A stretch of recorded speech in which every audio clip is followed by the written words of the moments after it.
Bonjour, vous écoutez Ose être toi avec Amanda.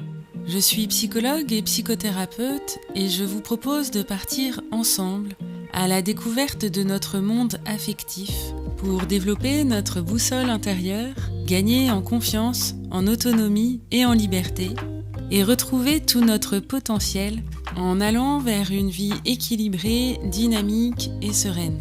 Si cet audio vous inspire, n'hésitez pas à commenter, à liker ou à partager ce podcast à quelqu'un qui en aurait besoin et à qui ça pourrait faire du bien. Vos contributions sont très précieuses pour moi. Elles me permettent de développer mes interventions et de tout cœur, je vous en remercie. Bonne écoute! Et si le secret de la liberté, c'était la curiosité? Et si la curiosité était bien plus qu'une simple qualité? Et si c'était la clé pour s'ouvrir au monde, pour dépasser ses limites? Comment poser un regard neuf sur les choses, sur les autres, sur soi, si l'on est dénué de curiosité?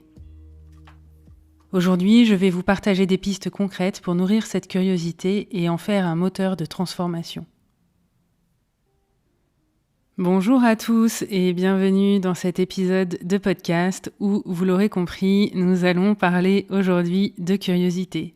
Je suis ravie de vous retrouver, j'espère que vous allez bien. De mon côté, ça continue à aller plutôt très fort. J'ai beaucoup de choses en route, beaucoup de projets. J'ai l'esprit qui bouillonne beaucoup. J'ai 1000 idées à la seconde. J'ai énormément de créativité et voilà, j'ai pas assez de temps pour réaliser tout ce que je voudrais mettre en place. Donc il y a aussi une part de frustration, mais dans l'ensemble, je suis vraiment très heureuse de tout ce qui est en train d'émerger. Et je tenais à vous remercier parce que vous contribuez grandement à tout ce qui se passe pour moi, tout ce mouvement qui découle de ce podcast. Donc un grand merci à vous pour votre contribution. Je vais donc aborder un thème qui me tient particulièrement à cœur, qui me touche de près parce que je suis une grande curieuse depuis très longtemps, depuis que je suis toute petite. Et ça m'a beaucoup aidée dans ma vie. Je crois que c'est aussi ce qui fait que je suis là où je suis aujourd'hui, que j'exerce ce métier comme je le fais. C'est toute cette curiosité qui m'anime, cette envie de découverte, cette envie de questionner le monde qui m'entoure, d'aller chercher des réponses, de dépasser mes limites, de déconstruire les injonctions ou les interdits, d'aller chercher des ressources là où tout semble perdu. C'est aussi ce qui m'apporte ma détermination, mon côté qui continue à y aller, qui trouve des solutions inespérées, qui rebondit. Tout ça, je crois que ça vient avant tout de ma curiosité. Aujourd'hui, si j'avais envie de faire un épisode de podcast sur ce thème-là, c'est parce qu'il y a une espèce de colère qui m'anime, une frustration, une incompréhension, une grande déception parfois, une désolation, un désarroi à constater que beaucoup de gens ne vont pas chercher les ressources là où elles sont. Qu'ils acceptent de se faire vivre des choses très désagréables et parfois vraiment coûteuses, plutôt que d'aller chercher à l'extérieur ce qui pourrait permettre d'aller mieux, ce qui pourrait permettre de sortir de la situation dans laquelle on est coincé. Et ça nécessite évidemment de se remettre en question, de pouvoir reconnaître qu'on est arrivé à ses limites, qu'on n'y arrive plus ou qu'on n'y arrive pas, ou que peut-être on n'a pas la bonne méthode, on ne fait pas ce qu'il faut. Et ça, de reconnaître ça, ça permet d'aller chercher à l'extérieur, d'être curieux, de voir les autres méthodes qui existent. Et ça, c'est quelque chose vraiment depuis longtemps, je me questionne sur qu'est-ce qui fait qu'il y a des gens curieux, il y a des gens qui mettent en place des solutions, qui vont chercher des ressources, et des gens qui ne le font pas, qui restent coincés là où ils sont, en n'arrivant pas à développer une capacité de résilience. Parce que pour moi, la curiosité est très liée à la capacité de résilience. Alors bien évidemment, avec mon esprit, Je comprends bien, je vois bien les freins, je vois bien les empêchements. Quand je vous dis que je comprends pas, c'est sur un plan plus émotionnel et affectif. Cette désinvolture face à la difficulté, vraiment, c'est quelque chose que j'ai du mal à accepter. Et c'est aussi cette frustration, c'est là où je vais puiser pour faire ce que je fais, pour avoir l'énergie de transmettre des outils. C'est de là que vient mon envie de vous inviter, de vous proposer à aller expérimenter de nouvelles choses pour vous. Donc, à côté de ça, c'est un moteur formidable pour moi, pour vous proposer des choses. Si vous êtes en train de m'écouter, ça veut dire que vous êtes déjà en train d'opérer un changement à l'intérieur de vous. Ça veut dire que vous avez cette curiosité. Peut-être que vous n'en avez pas conscience, mais le simple fait d'écouter des épisodes de podcast, c'est déjà avoir cette curiosité-là. Et je vous invite à aller de plus en plus loin, de pouvoir vraiment la cultiver, d'aller lire des choses, d'écouter, de regarder, de sentir ce que ça vous fait à l'intérieur de vous, de développer de la curiosité pour vous, pour vos sensations, pour vos pensées, pour vos réactions. Alors je vous disais que depuis toute petite, je suis très curieuse. Je suis un peu touche à tout, je vais questionner les choses, les gens. J'essaye de comprendre, j'essaye de mettre de la logique, de la cohérence. Et quand j'étais enfant, je pense que je devais dérouter certains adultes qui ne trouvaient pas de réponse à me donner. Ou alors les réponses ne me satisfaisaient pas et ça générait un isolement important pour moi parce que je me suis souvent heurtée à l'absence de réponse, à l'absence de verbalisation et par moments je me suis sentie très seule. Et puis souvent je me suis entendue dire, si vous saviez le nombre de fois où je me suis entendue dire « la curiosité est un vilain défaut » ou quelque chose qui se rapproche de ça. Et j'ai jamais compris ce que ça voulait dire. Je comprends toujours pas aujourd'hui. Je ne sais pas dans quel grand livre universel on peut trouver que la curiosité est un vilain défaut. Et je crois sincèrement que la curiosité dérange ou menace ceux qui ont quelque chose à cacher, quelle qu'en soit la raison. Et la première chose que je tiens à vous dire, et aussi que je tiens à dire à la petite Amanda en moi, qui est toujours présente, qui est toujours active, qui est toujours là avec ses peurs, parfois, je tenais à vous dire que la curiosité est une magnifique qualité. C'est une porte ouverte sur le monde, sur les autres et sur soi. Elle nous permet d'apprendre, de comprendre, de nous libérer des croyances toutes faites. Et on a souvent appris à la brider, à ne pas poser trop de questions, à ne pas poser des questions qui dérangent. Et aujourd'hui, j'ai envie de vous inviter à redécouvrir cette curiosité comme un véritable atout, à voir qu'elle est essentielle et que c'est un levier pour s'épanouir et gagner en liberté. La première des choses que vous pouvez faire si vous voulez aller mieux, aller bien, c'est de devenir curieux, d'aller chercher des outils.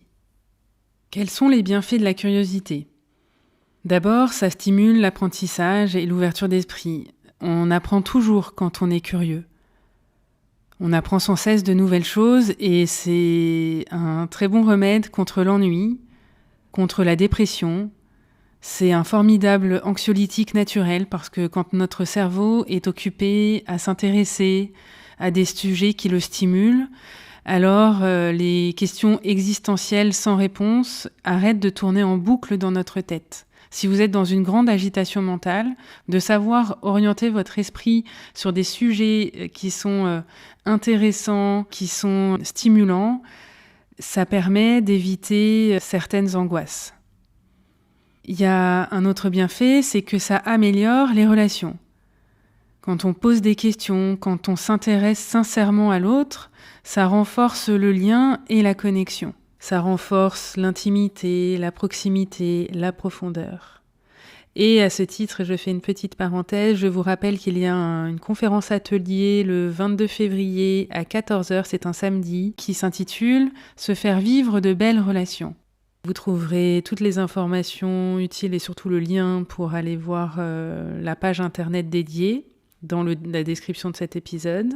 J'ai mis en place cette conférence atelier pour vraiment vous donner un coup de boost, vous transmettre toute mon énergie, pour vous donner envie de mettre des choses en place dans votre vie, pour vous faire vivre de belles relations, que vous soyez en relation ou pas, de vous donner l'envie de découvrir les mécanismes relationnels à l'œuvre et que ça vous permette vraiment d'opérer un changement de posture à l'intérieur de vous et que ça retentisse sur votre vie quotidienne.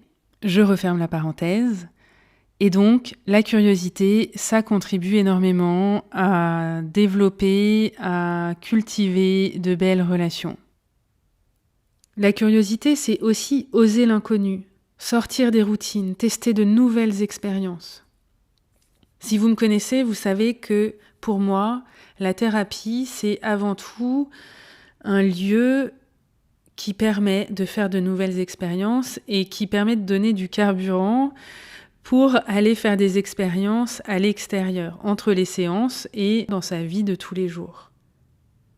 Quand je vais tester de nouvelles choses, alors ça s'ouvre, alors ça produit des choses différentes.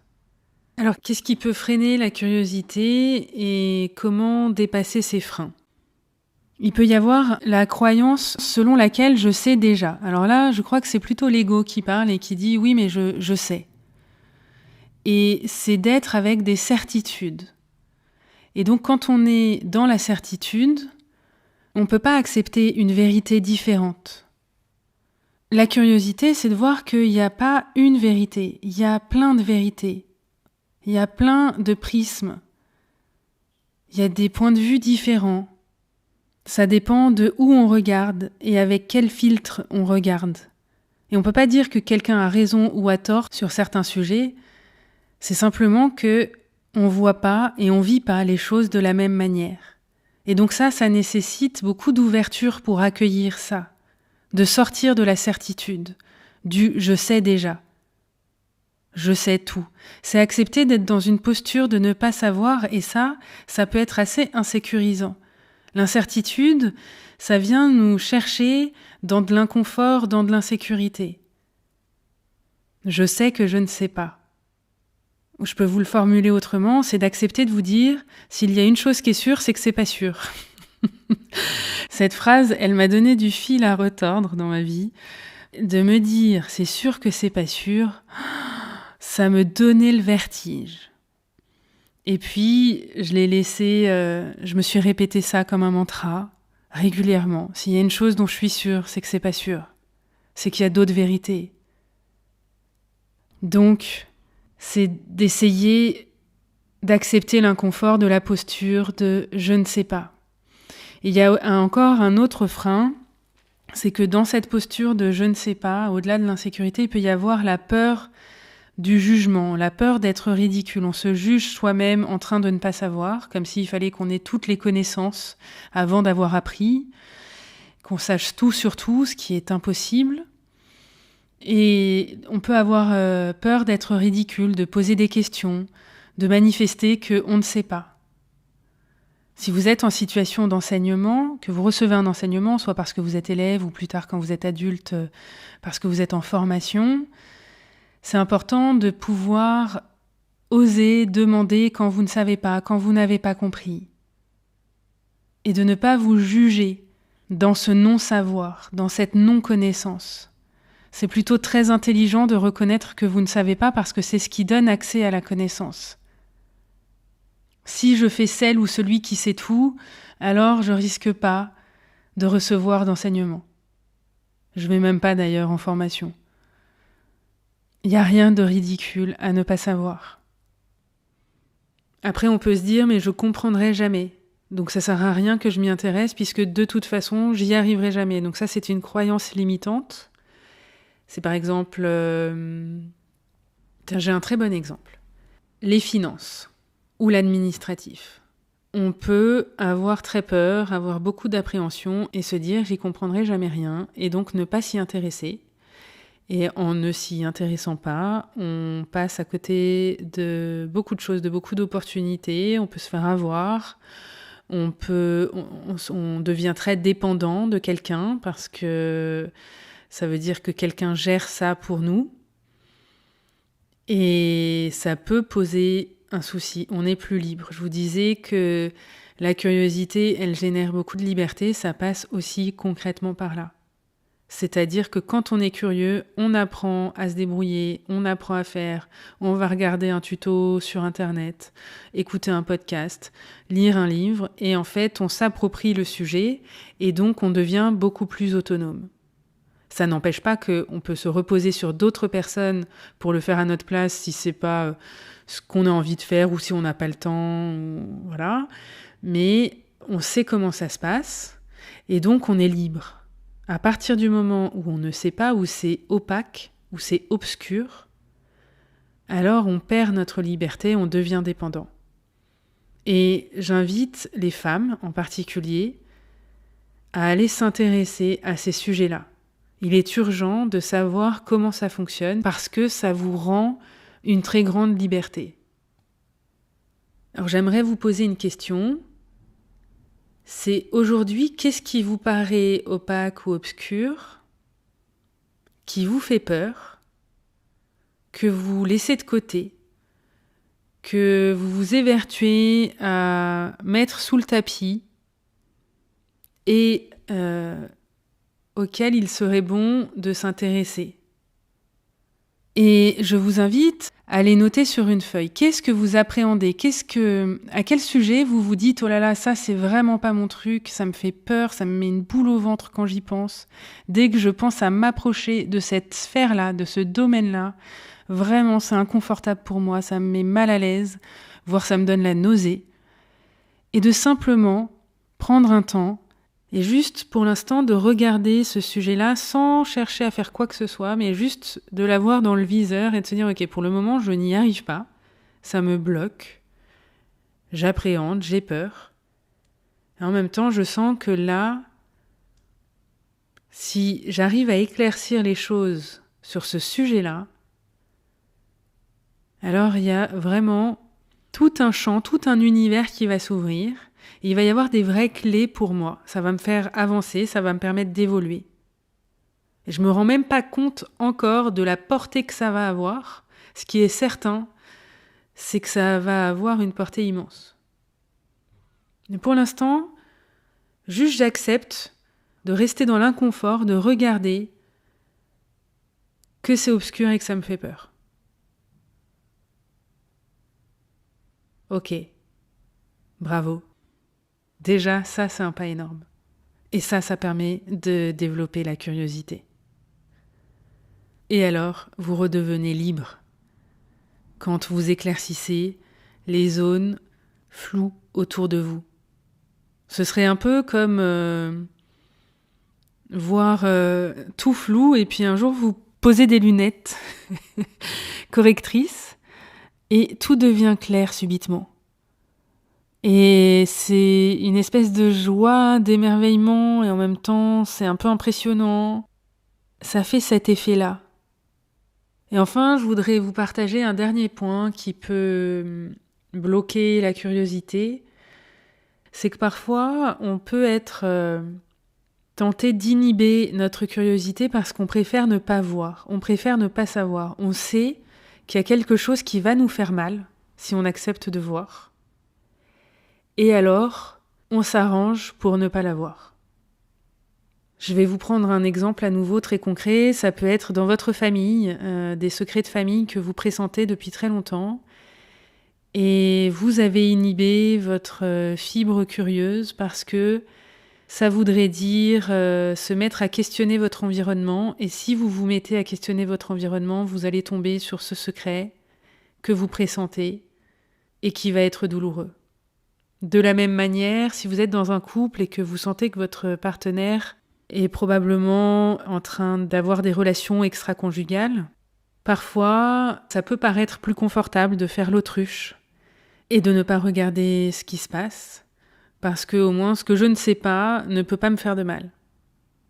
En tout cas, c'est la croyance qu'on en a, parce que je crois que c'est ô combien dévastateur de rester dans des situations très souffrantes comme celle-là, que ce soit les secrets de famille, l'infidélité ou d'autres choses, et de ne pas vouloir voir, ça a des conséquences au quotidien sans qu'on s'en rende compte réellement, et le jour où on sait, ça fait très très mal, c'est une douleur intense, et il est parfois nécessaire d'ailleurs de se faire accompagner. Et en même temps, ça permet d'avoir accès à tout un tas d'autres choses et d'aller chercher les ressources là où elles sont réellement. Et évidemment, de se reconstruire et d'aller mieux, de mettre des choses en place. Donc, s'il y a des choses que vous ne voulez pas voir, c'est OK. Et surtout, il n'y a rien de moralisateur dans ce que je viens de dire. Parfois, c'est qu'on n'est pas prêt et que ça nécessite d'abord de faire un chemin avant d'être prêt à réceptionner l'information. Mais vraiment, d'aller poser des questions, ça nécessite d'être prêt à avoir les réponses, d'être suffisamment sécurisé à l'intérieur de soi pour avoir les réponses. Et en même temps, c'est ce qui fait que on trouve les solutions, qu'on va mieux, qu'on est plus épanoui, qu'on évolue. Donc, pas de pression. Encore une fois, apportez-vous beaucoup d'indulgence et de tendresse, de la patience. Et allez-y avec tout ce que vous pouvez mettre en place autour de vous pour vous sécuriser, aller chercher des ressources à l'extérieur pour vous sécuriser et avancer sur votre chemin. On ne fait pas une randonnée sans être équipé. Donc, allez vous équiper. Avant de terminer, je voudrais vous inviter à faire circuler ce podcast si ça vous plaît, si ça vous parle, si ça vous apporte des clés, parce que c'est grâce à ça, c'est grâce à vous qu'il est de plus en plus écouté et que ça apporte aux gens. Donc n'hésitez pas à mettre des étoiles, que ce soit sur Apple Podcast, sur Spotify, à liker sur YouTube, à mettre des commentaires parce que ça participe aussi au référencement et à ce que l'émission soit proposée dans les algorithmes. Donc faites circuler pour que ce soit proposé aux gens et que ça attise leur curiosité. Et puis, pour terminer, je voudrais mettre un peu de lumière sur le fait de devenir intrusif. Je crois que c'est important pour oser être curieux, de savoir où ça s'arrête, où est la limite. Parfois, par peur de devenir intrusif, on peut inhiber sa curiosité, on peut s'empêcher de poser des questions, de s'intéresser à l'autre. On peut avoir peur de devenir envahissant, d'envahir l'espace personnel de l'autre, ou que nos questions soient perçues comme indiscrètes, oppressantes, voire manipulatrices. D'abord, il est important de se rappeler que l'autre est responsable de poser ses limites et de me dire si jamais ça ne lui convient pas. Et puis, ce qui peut nous guider pour ne pas devenir intrusif, c'est le respect. Le respect de soi, le respect de l'autre et des autres. De développer l'écoute et de détecter les signaux qui disent que peut-être là c'est trop. De pouvoir laisser de l'espace et du temps quand on pose une question, de laisser le temps à l'autre de répondre. De ne pas multiplier les questions. D'accepter que certaines réponses n'appellent pas d'autres questions. Et que peut-être la personne en face de nous n'a pas envie de nous répondre. Donc accepter qu'une porte puisse rester fermée, que tout ne nous est pas dû. Et que parfois la meilleure question à poser c'est « est-ce que tu veux en parler ?» D'avoir la curiosité de poser cette question-là. Est-ce que c'est OK pour toi ? Et je trouve ça dramatique de s'empêcher de poser des questions parce que dans une relation, on a besoin qu'on nous demande, qu'on s'intéresse à nous, qu'on nous pose des questions, qu'on nous manifeste de l'intérêt. Et il peut y avoir beaucoup de malentendus, beaucoup d'éloignements qui naissent de cet interdit qu'on se pose. Donc je crois qu'il vaut mieux vérifier que c'est OK de poser des questions plutôt que de ne pas en poser. Et puis, la curiosité, c'est aussi accepter que vous n'aurez pas une bonne réponse. Je pense par exemple à une situation de formation ou d'enseignement. c'est accepter que ce soit un processus, que ça prenne du temps, que vous ne pourrez pas avoir toutes les réponses immédiatement, que vous allez devoir aller fouiller certains sujets, avoir des interlocuteurs différents. Ça prend du temps de se forger son point de vue, de construire des connaissances, de découvrir un univers, d'en connaître les ressorts et les rouages. Et c'est s'accorder ce temps-là. Notre impatience nous mène à être curieux et notre curiosité appelle à la patience, aussi paradoxal que ça puisse paraître. Pour conclure, je voudrais vous laisser avec une citation d'Einstein. Cette citation, c'est « La folie, c'est de faire toujours la même chose et de s'attendre à un résultat différent. » Et je dirais que la curiosité, c'est oser faire des choses différentes. Et c'est ça qui vous rend votre liberté. C'est quand vous avez la possibilité de tester des choses différentes, d'improviser, de rebondir, d'essayer, de vous autoriser à ne pas y arriver pour y arriver la fois d'après ou celle d'encore après et de réajuster à chaque fois, de regarder ce qui n'allait pas, ce qui pourrait être amélioré, de vous remettre en question, d'interroger et ainsi d'avancer. Voilà, c'est tout pour aujourd'hui.